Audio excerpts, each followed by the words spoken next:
কাশ্মীরের পেহেলগাঁওয়ে নিরীহ পর্যটকদের হত্যার জবাবে পাকিস্তান ও পাক অধিকৃত কাশ্মীরের একাধিক জঙ্গি ঘাঁটি গুড়িয়ে দিয়েছে ভারত। পাকিস্তানের মদতেই যে সন্ত্রাসবাদী কার্যকলাপ মাথাচাড়া দিচ্ছে তা সারা বিশ্বকে জানাতে ইতিমধ্যে একাধিক প্রতিনিধি দল পাঠিয়েছে ভারত। এবার সন্ত্রাসবাদের প্রশ্নে আন্তর্জাতিক মঞ্চে পাকিস্তানের নগ্ন চেহারাটা তুলে ধরল ভারত। পাকিস্তান কিভাবে জঙ্গিদের লালন পালন করে সে দেশের সাধারণ মানুষের যে কথা বলার অধিকারটুকুও নেই, শুক্রবার রাষ্ট্রপুঞ্জের বৈঠকে তা বিস্তারিত তুলে ধরেন ভারতের স্থায়ী প্রতিনিধি পারবুথানেনি হরিশের আগে বক্তব্য রাখেন পাকিস্তানের রাষ্ট্রদূত আসিম ইফতিখার আহমেদ। তিনি তার বক্তব্যে কাশ্মীর সমস্যা তুলে ধরেন।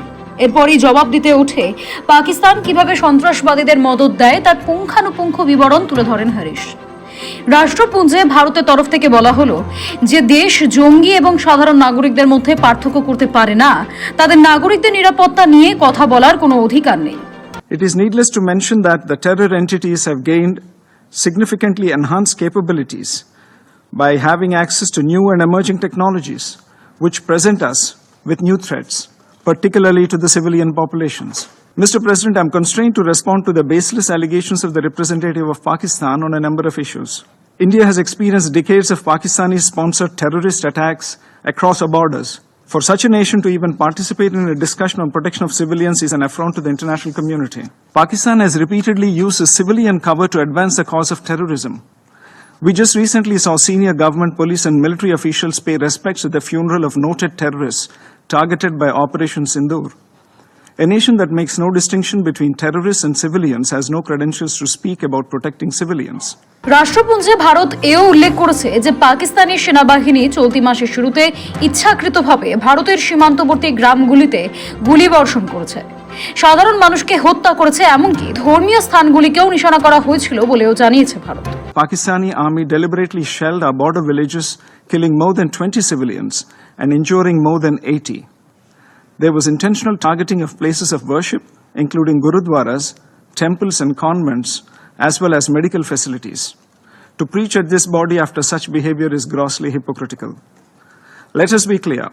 Protection of civilians should not serve as an argument for protection of UN-designated terrorists. রাষ্ট্রপুঞ্জে ভারতের স্থায়ী প্রতিনিধি পারবুথানেনি হরিশ শুক্রবার বলেন যে পাকিস্তানি প্রতিনিধির বিভিন্ন বিষয়ে ভিত্তিহীন অভিযোগের জবাব তিনি দেবেন। এর আগে পাকিস্তানের রাষ্ট্রদূত আসিম ইফতিখার আহমেদ তার বক্তব্যে কাশ্মীর সমস্যা তুলে ধরেন। ভারত ও পাকিস্তানের মধ্যে সাম্প্রতিক সংঘাতের কথাও বলেন তিনি। এরপরই প্রতিক্রিয়ায় ভারতের প্রতিনিধি হরিশ বলেন, ভারত কয়েক দশক ধরে সীমান্তে পাকিস্তানের মদতপুষ্ট জঙ্গি হামলার শিকার হচ্ছে। 26/11 ভয়াবহ হামলার কথাও বলা হয় ভারতের তরফে। India has experienced decades of Pakistani-sponsored terrorist attacks across our borders. This has ranged from the horrific 26/11 attack on the city of Mumbai to the barbaric mass murder of innocent tourists in Pahalgam in April 2025. The victims of Pakistani terrorism have been predominantly civilians, since its objective has been to attack our prosperity, our progress and our morale.